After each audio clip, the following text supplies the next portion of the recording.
Alright, so for question 1 here, we have to find the domain and range of the given functions. Alright, so if we start with A, we can see that the functions we're given, these are all a set of points. So if we really wanted to, we could plot all of these points on a graph. But what we can do that's actually a bit easier and less work instead of just plotting these on a graph. For my domain and range, the key thing to remember is, okay, the domain is just all the possible x values that this function can take on. So if we look at G, okay, each of these coordinates is always written as an xy pair.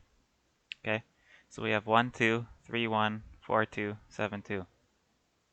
So if you look at all our x's, we have 1, 3, 4, and 7.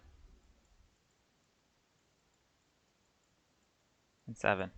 Okay, this right here, so to write my domain in set notation, just write D colon, some squiggly brackets on the inside and the outside, my domain inside. Recalling that my domain is all possible x values. Alright, so for that same function g, let's do the range. So write r colon, open up the squiggly bracket. Alright, now for g, let's take a look. We have, for the possible y's, we have 2, 1, 2, and 2. So 2, 1, 2, and 2, that's just 1 and 2 are the possible values the y can be. Alright, so that's part 1, the domain and range for A. Now part 2 says whether or not it is a function and justify your answer. Well, so let's recall the definition of a function. So a function, every input has a unique output, meaning every x has only one y.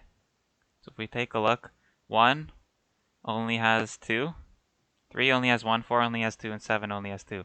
So here, since we don't have two x's with the same y, we're good. We can say, yes, it is a function. Alright, now let's take a look at B. Okay, so same thing, domain and range. Write them in our set notation. Let's get them ready here. Okay, so let's take a look at what the x's can be. We have 1, 1, 4, and 6. So we have 1, 4, and 6. Domain, done. Okay. Now for the range, let's look at our y's. So we have 2, 3, 5, and 1. So 2, 3, 5, and 1. I'm just going to write those in order because just the convention is we write our range or domain, we usually write them from lowest to highest. So let's go with, so it's 2, 3, 5, and 1. So I'll write 1, 2, 3, and 5. Great. Now, ask us, is this a function or not a function? Well, remember, every input, every x can only have one y. And if we look here, the 1, 2, 1, 3, there's the same x, 1, but different y. So for that reason, we will say not a function. Okay, now let's take a look at C. Okay, so same thing, domain, range, writing it this way because of set notation. Alright, now let's take a look. So C, we're dealing with function f, and f has these points right here. So what are x's? 1, 0, 2, 3. 1, 0, 2, 3, and I'll just write them in order. So 0, 1, 2, and 3. Good. Now our range, 0, 1, 3, 2. So 0, 1, 3, 2, or 0, 1, 2, 3. Just putting it in order. Alright, now let's take a look. Is it a function? Does every x only have one y? So let's see.